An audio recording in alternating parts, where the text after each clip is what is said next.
Today I'm going to introduce model expansion and feature transformation methods for continual learning.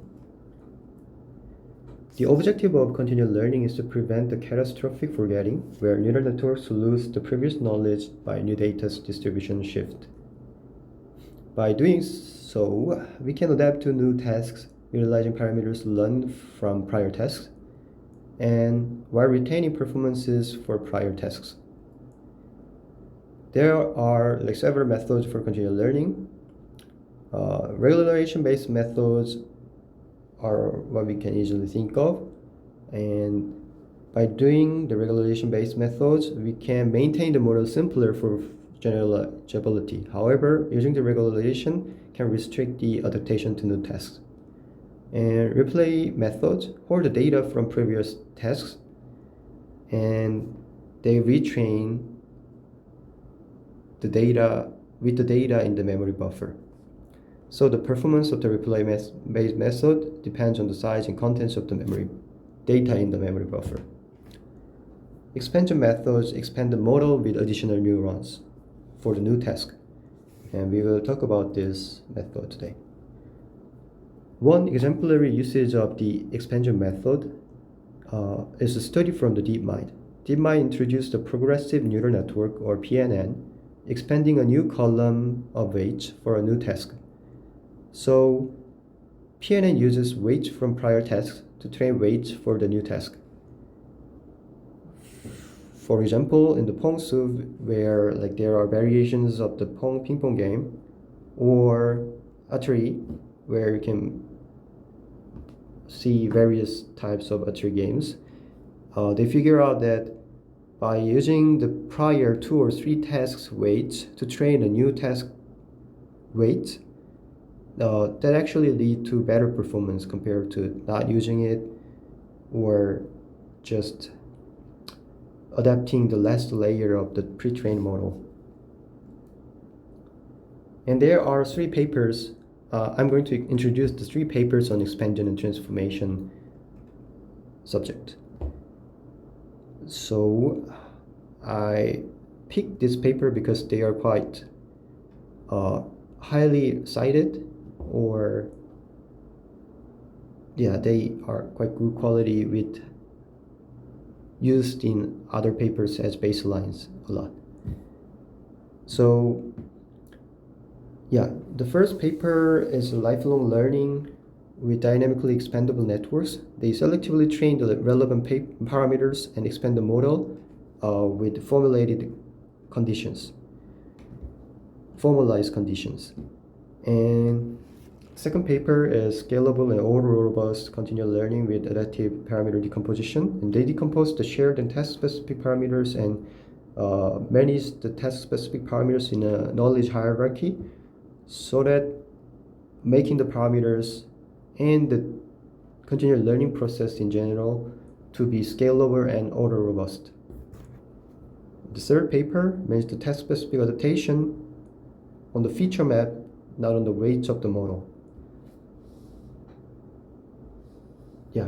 By doing so, they could get an additional performance boost or cost reduction compared to previous 2 papers.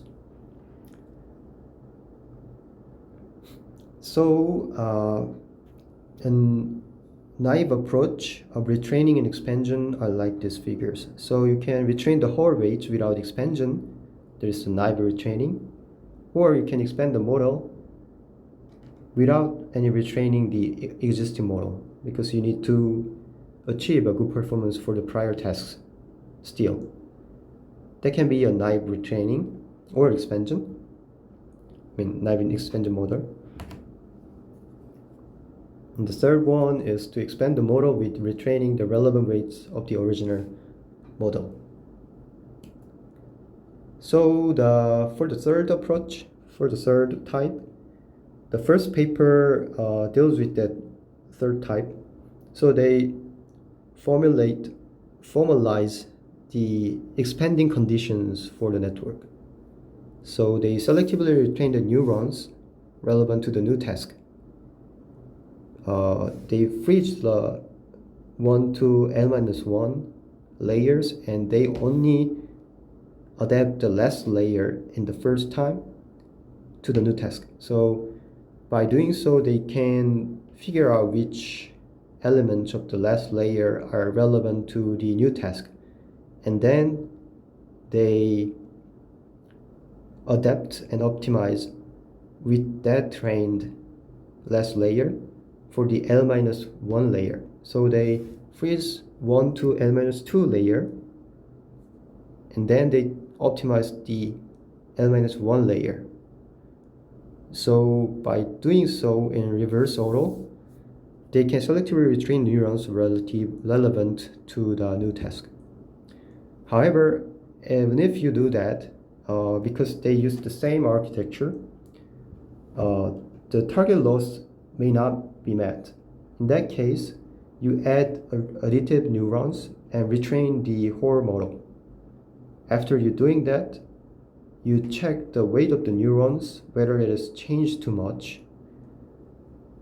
If it's changed too much, that may impact the performance for the prior test. So you duplicate in that case that too much change in neurons into new one, and then you optimize the duplicated and expanded model.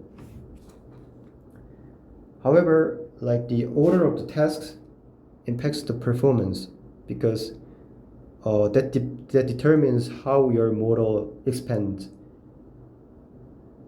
Yeah.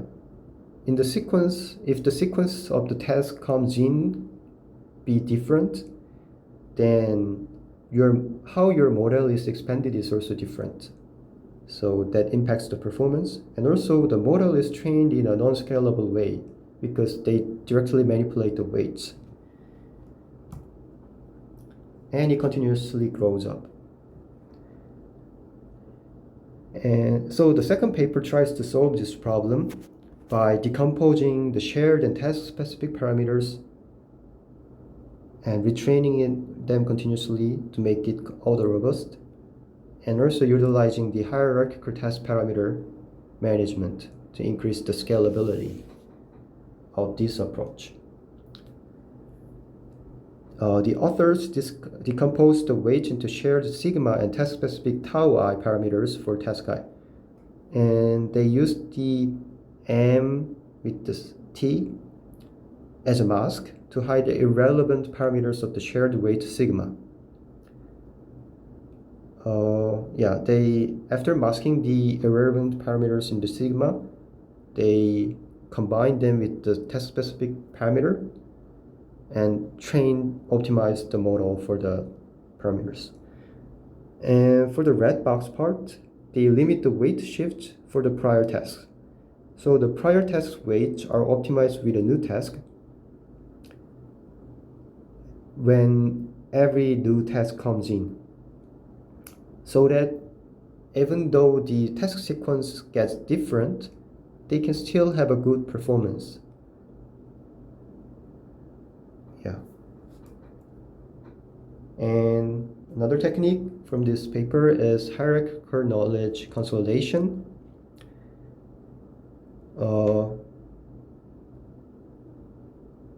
So there is 2 layers of shared and task-specific parameters, and the authors add additional layer in between them, which is locally shared weights, sigma tilde. So they manage the similar elements of the task-specific weights in the same group with the locally shared weights.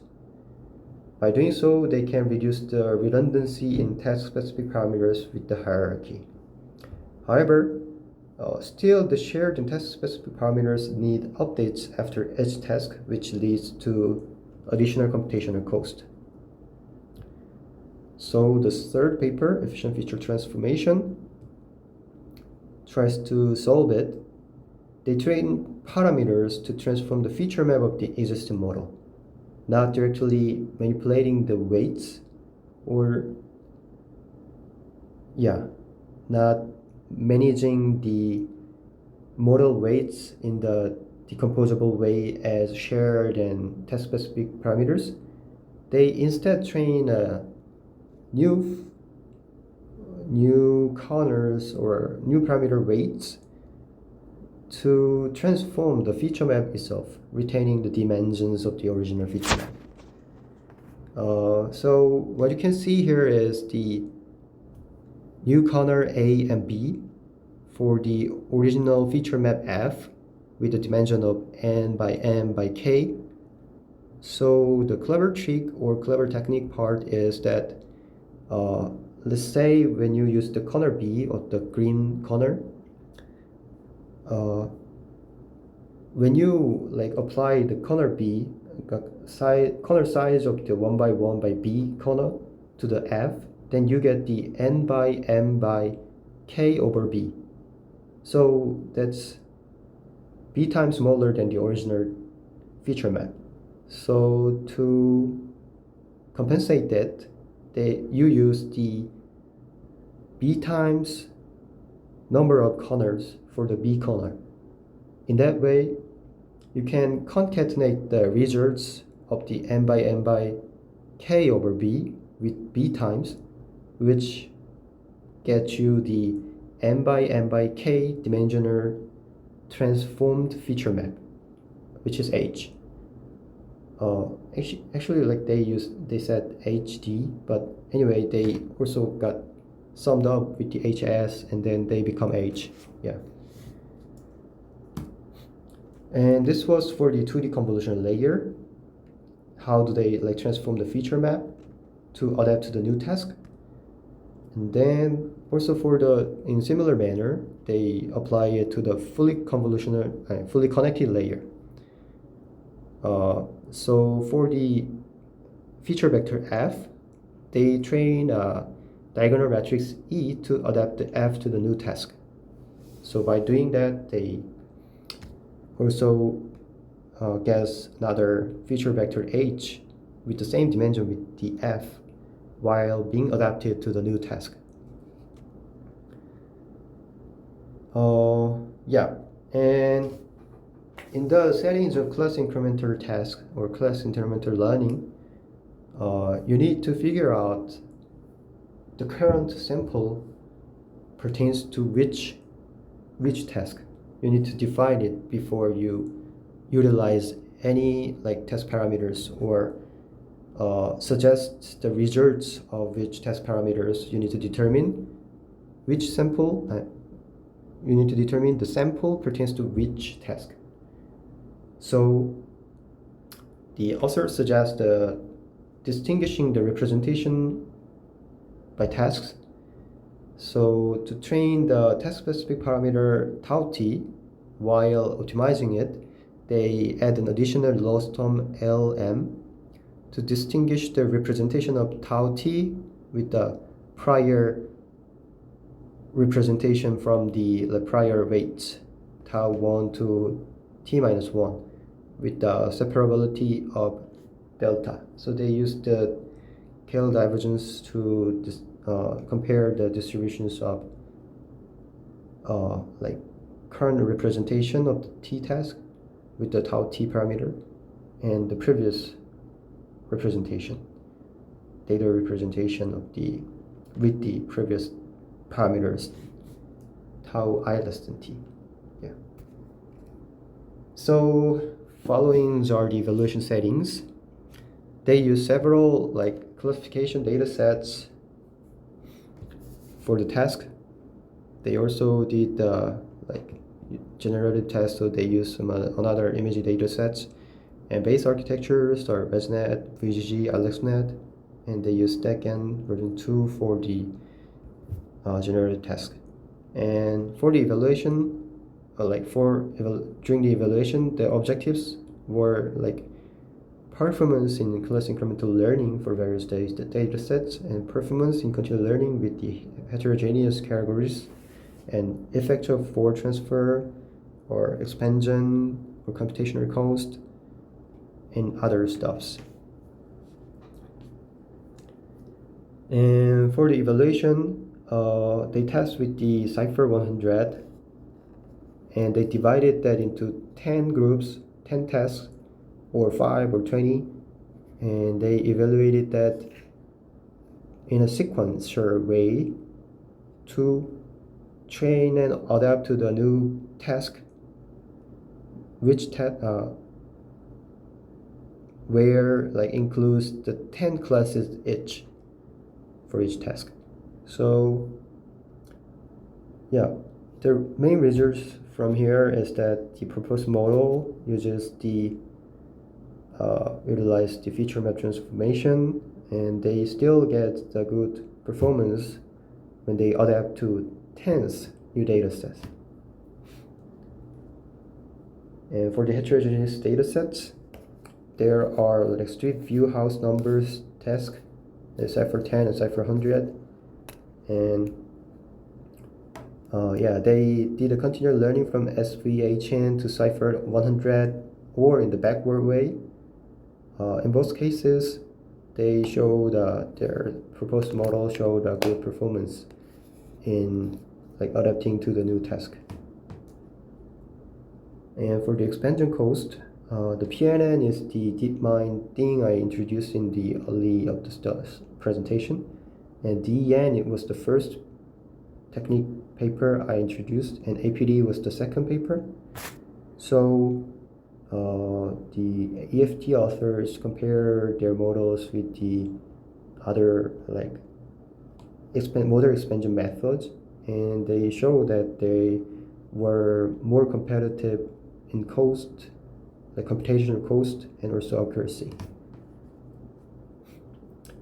And they also evaluated when they applied their technique into generative tasks.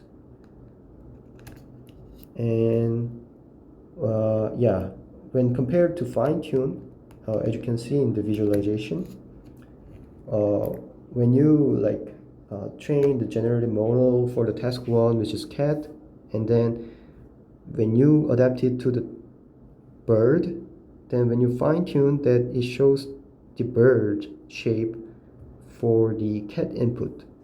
However, when you use the proposed model and maintain the test specific parameter independently with each other, then you can still generate the appropriate cat representation.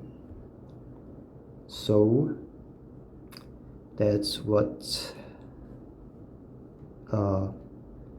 shown in the table, and it also shows comparative performance compared to the generative model, I mean like continual learning model for the generative task. So this is the summary. Yep. This was the brief introduction of model expansion and feature transformation methods for continual learning. And an interesting flow of development could be observed, I guess. Like first they tried a new method and then formalized another paper, tried to formalize the whole process, and then they abstracted, and from the abstraction they could innovate with the new approach, with new perspective of transforming the feature map, not the direct weight of the model. Yeah, I think that was what was interesting with this whole like series of studies. And yeah, I think the other stuff is quite previous, so let me skip. And that was end of the presentation. Thank you for listening. Thanks.